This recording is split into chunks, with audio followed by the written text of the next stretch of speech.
You get that ink out of a cereal box, old-timer. The voice was young, sharp, and soaked in the kind of pride that only comes from being the best and knowing it. Walter Hayes didn't look up from his coffee. He was 81 years old, and the simple act of stirring 2 cubes of sugar into the dark liquid deserved more of his attention than the pair of mountains standing over his booth.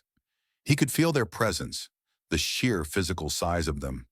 They were big men carved from stone and confidence, wearing civilian clothes that did a poor job of hiding their job. The one who had spoken, a man with a hard jaw and eyes that missed nothing, leaned forward, placing his palms on the table. His knuckles were marked. "I'm talking to you." The tattoo, he pointed with his chin toward Walter's left forearm, which rested on the worn vinyl of the diner tabletop. There, on the sun-spotted and wrinkled skin, was a faded tattoo. It was a simple design, a stark black serpent swallowing its own tail. And inside the circle it formed, a single plain five-pointed star. The lines were thick, the ink blurred by decades. It looked less like a proud symbol and more like a forgotten sketch. "What about it?" Walter's voice was rough, a low rumble that seemed to cost him effort. He finally lifted his look, his eyes pale blue and clouded with age, held a calm stillness that seemed to unnerve the young operator. The second man, quieter and with a thoughtful face, nudged his partner. "Dixon, leave it alone." Dixon ignored him. "I'm just curious what it's supposed to be. Some kind of biker thing." "You in a club?" He smiled mockingly. "What's it called?" "The Geriatric Riders?" The diner, a cozy place called the Sunnyside, just a few miles from Fort Bragg, had been humming with the quiet breakfast rush. Now a pocket of silence was growing from Walter's booth. The waitress Linda, a woman in her 50s with a constantly tired but kind face, froze with a coffee pot in her hand. Regulars who knew Walter, the quiet old man who came in for coffee and toast every Tuesday and Thursday, shot nervous glances at the two large men. Walter took a slow sip of his coffee. He placed the mug down with a steady hand. "It's just something from a long time ago." "A long time ago," Dixon copied, drawing the words out. "You serve." "What? Were you a cook, supply corps? Maybe pushing pencils in Saigon?" The disrespect was thick enough to be a physical force. He was testing him, poking him, enjoying the perceived power situation. He and his partner were the tip of the spear, the most elite fighting force the world had ever known. This old man was just a relic, a piece of living history that had forgotten to fall into dust. "Something like that," Walter said, his eyes drifting toward the window as if the conversation was already a distant memory. This made Dixon angry.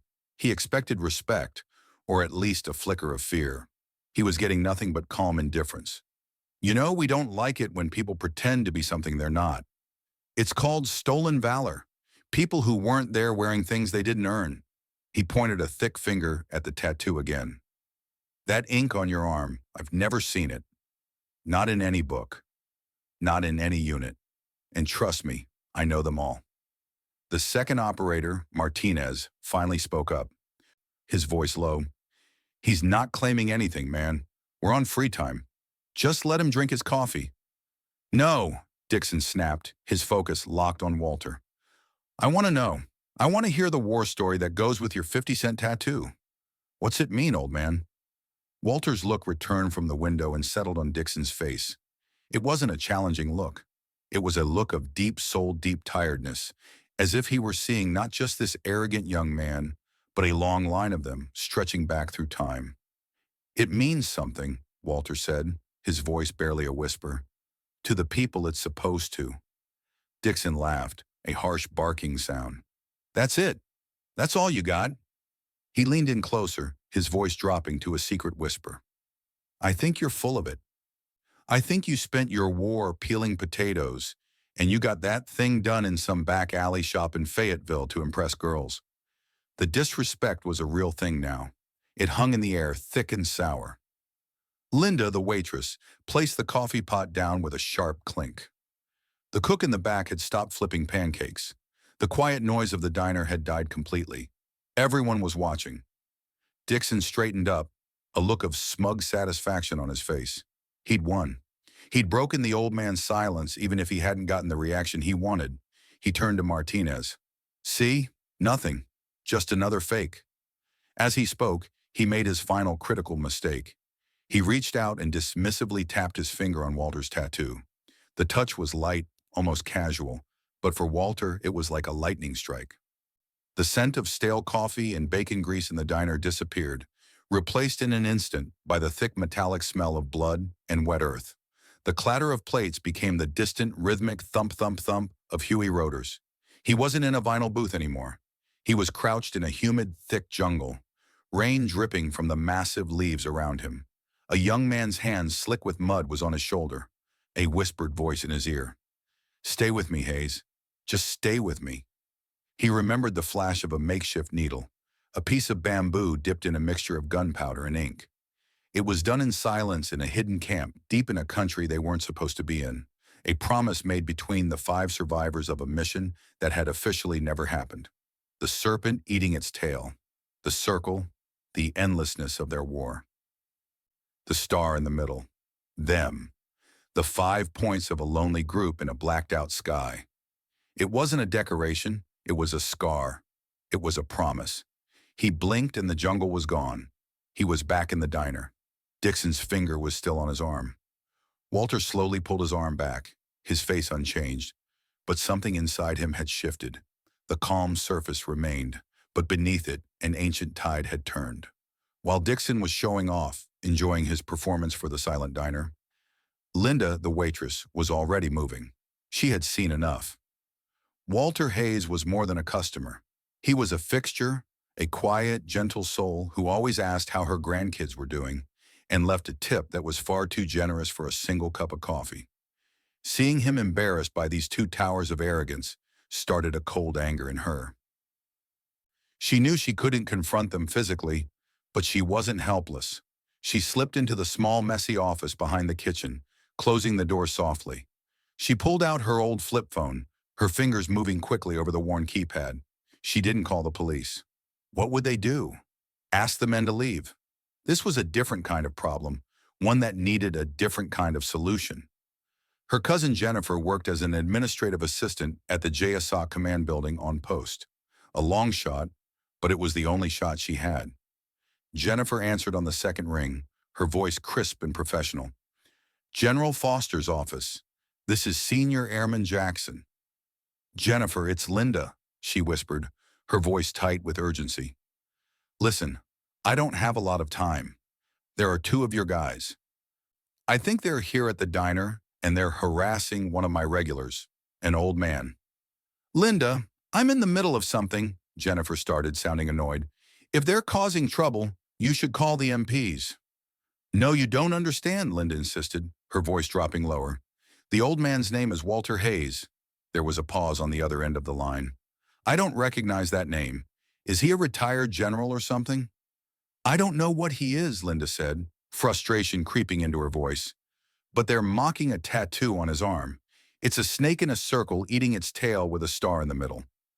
The silence on the other end of the line was now complete. It stretched for 3, 4, 5 seconds. When Jennifer's voice returned, it was completely different.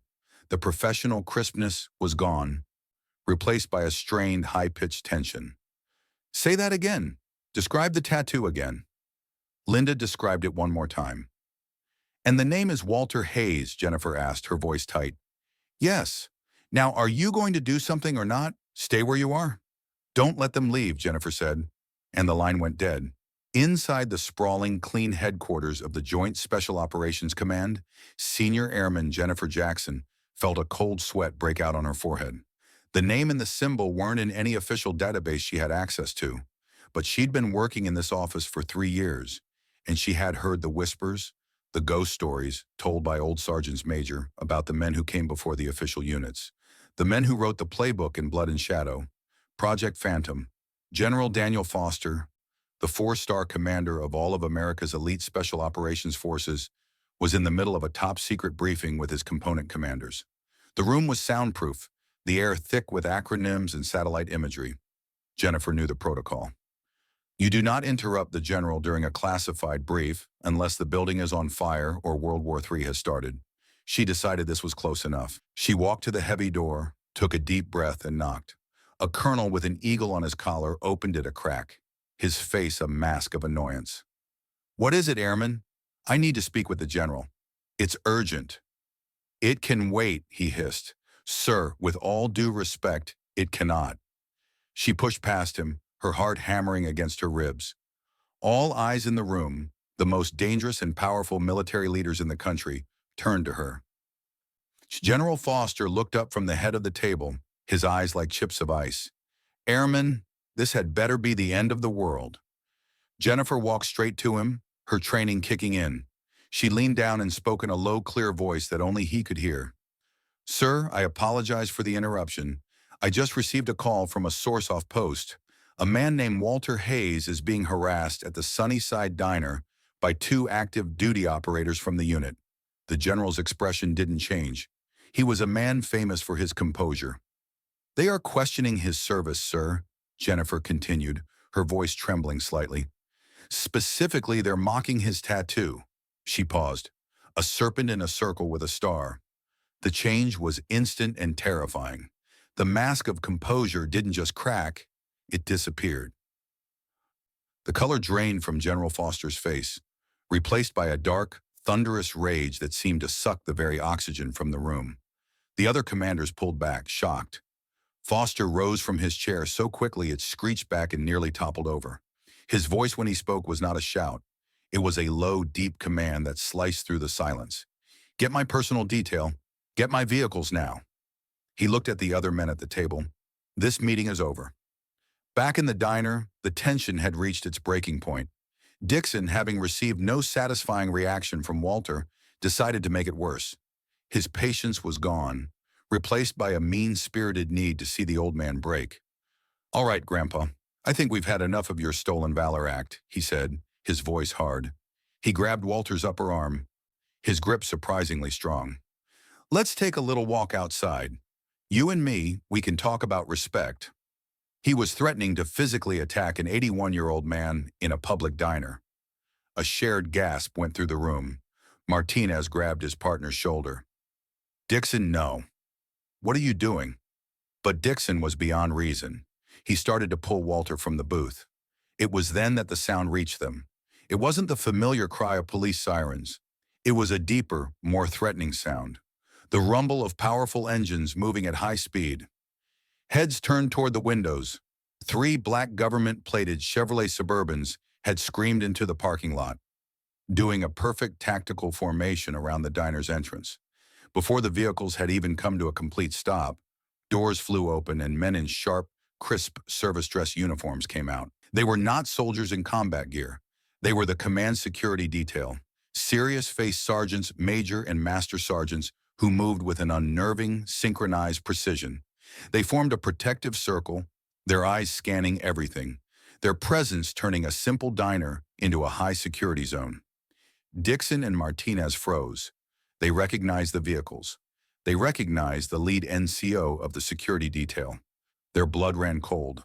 The arrogance and showing off drained from Dixon's face, replaced by a sickly pale confusion and the first icy tendrils of pure dread. The rear door of the lead Suburban opened. Out stepped General Daniel Foster. The 4 silver stars on his collar glittered in the morning sun. He didn't look at anyone. His eyes, burning with a cold, controlled fire, were fixed on the diner's front door. He walked toward it, his detail falling in silently behind him. The bell above the diner door jingled softly as the general entered. The room was so quiet that the sound was like a gunshot. He filled the doorway, his presence sucking all the air from the small space. He ignored the shocked operators. He ignored the staring patrons. His look swept the room and found the man in the booth. He walked directly to Walter Hayes. He stopped, his polished black shoes inches from the table. Dixon still had his hand on Walter's arm. The general's eyes flicked down to that hand, and the look in them was so poisonous that Dixon pulled his hand back as if he'd been burned. Then General Foster did something that no one in that diner could have ever predicted. He clicked his heels together, his back straight as a rod. In the Greasy Spoon Diner, surrounded by the smell of bacon and coffee, the highest-ranking special operator in the United States military snapped to the sharpest, most deep position of attention and gave a perfect textbook salute to the frail, quiet old man in the booth. Time seemed to stop. After a long moment, the general lowered his hand. His voice, when he spoke, was thick with an emotion no one had ever heard from him before. "Walter, it's been too long." Walter looked up at him, and a faint, sad smile touched his lips. "Daniel, you got old." General Foster allowed himself a small, serious smile. He then turned his attention to the two operators who looked as if they were about to be physically ill. His eyes were frozen voids. "You," he said to Dixon, "you questioned this man. You questioned his tattoo." Dixon could only manage a choked, stammering sound. The general didn't wait for an answer. With slow, careful movements, he unbuttoned the cuff of his right sleeve. He rolled it up his forearm, past the wrist, past a thick, expensive watch. And there, on the skin of the four-star general, was the exact same tattoo, the serpent eating its own tail, the five-pointed star. His was newer, the lines crisper, but it was an identical match to the faded ink on Walter Hayes's arm. A wave of shock rippled through the diner. "Let me tell you who you were speaking to," the general said, his voice low and dangerous, yet loud enough for everyone to hear. "This is Walter Hayes. Before there was a SEAL Team 6, before there was a Delta Force, there was a handful of men sent into the dark to do the impossible. They were called Project Phantom. They were ghosts. Their missions were never recorded. Their names were never spoken. This man and four others were the founding members of the very tradition you think you represent." He took a step closer to Dixon and Martinez, his voice dropping even further. "In 1968, on a mission so classified it still blacked out in every file, his team was compromised deep inside Laos. They were hunted for 3 weeks by 3 entire battalions. Walter Hayes carried a wounded teammate, me, when I was a young lieutenant, on his back for the last 2 days through swamps and enemy patrols to get to the extraction point. Of the 5 men who wore this mark, only 2 are alive today. You are looking at both of them." He let that sink in. The weight of his words settled over the room, crushing Dixon and Martinez beneath them. The patrons stared, their mouths open, looking at the quiet old man in the booth with a completely new understanding. They were in the presence of a legend they never knew existed. The general turned back to his operators. The scolding, when it came, was not loud. It was a quiet, surgical destruction. "You wear the uniform of the quiet professional. That is our creed. Today you forgot the quiet part. You forgot the professional part. You forgot that every single thing you have, every piece of gear you use, every tactic you employ was paid for in blood by men like him. You forgot to respect your elders. You forgot everything." He looked them up and down with total contempt. "My office 0500 tomorrow. Be prepared to turn in your credentials." He had just ended their careers in the elite tiers. As the 2 young men stood there broken and humiliated, Walter Hayes finally spoke. He pushed himself slowly out of the booth, standing on unsteady legs. He looked not at the general, but at the pale, shattered faces of Dixon and Martinez. His voice was soft, without anger or victory. "The tattoo doesn't make the man," he said, his pale blue eyes holding theirs. "The man makes the tattoo mean something. All this," he pointed vaguely at the general, "the uniforms, the operators, it comes and goes. But your character, son, that's the only thing you truly own. Try not to lose it."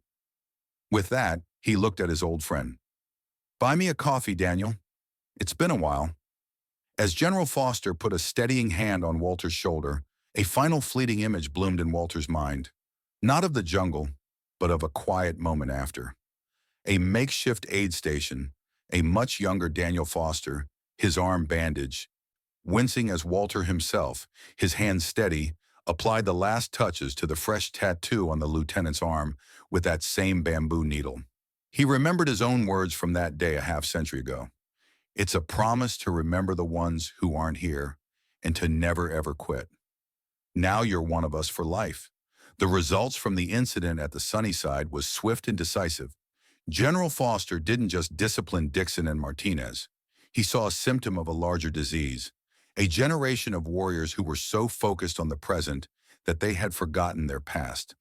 Within a month, he started a new mandatory block of instruction for every single special operations candidate. It was called Legacy, and it was a deep dive into the history and lineage of their silent profession. The classes weren't taught by active duty instructors, but by a rotating roster of checked veterans from Vietnam, Grenada, and Panama, men like Walter Hayes who were flown in to speak directly to the young candidates, to share their stories and give the lessons that could only be learned through time and sacrifice. Dixon and Martinez were not dishonorably discharged. General Foster believed that would be too easy. Instead, they were reassigned. They became the permanent administrative staff for the new Legacy program, responsible for coordinating travel, setting up classrooms, and ensuring the veteran speakers had everything they needed. For the next 3 years, their duty was to serve the very men they had once failed to respect. Forced to listen to the same stories of quiet, humble heroism day after day, it was a subtle but deep form of punishment. About a year later, Walter was in a local hardware store looking for a specific type of bolt for his old lawnmower. He was walking down an aisle when a young man in a simple Army physical training uniform respectfully cleared his throat. It was Dixon. He was leaner, the arrogance gone from his eyes replaced by a quiet humility. "Sir," he began, his voice hesitant. "Mr. Hayes, I don't know if you remember me." "I remember," Walter said simply, his look steady. Dixon swallowed hard. "I just wanted to say what I did that day was unforgivable. There's no excuse. I was arrogant and I was wrong. I'm sorry for everything." There was no grand speech, no dramatic plea for forgiveness. It was just a simple, honest admission. Walter looked at him for a long moment, then extended his hand. Dixon took it and was surprised by the strength in the old man's grip. "We all have things to learn, son," Walter said, his voice the same quiet rumble it always was. "The important thing is that you just keep learning." He gave a small nod, then turned back to the bin of bolts. The conversation for him already over. The quiet heroes walk among us every day. If you were moved by Walter Hayes' story of dignity and valor, please like this video, subscribe to Veteran Valor for more stories, and share it with someone who needs to hear it. We'll see you in the next.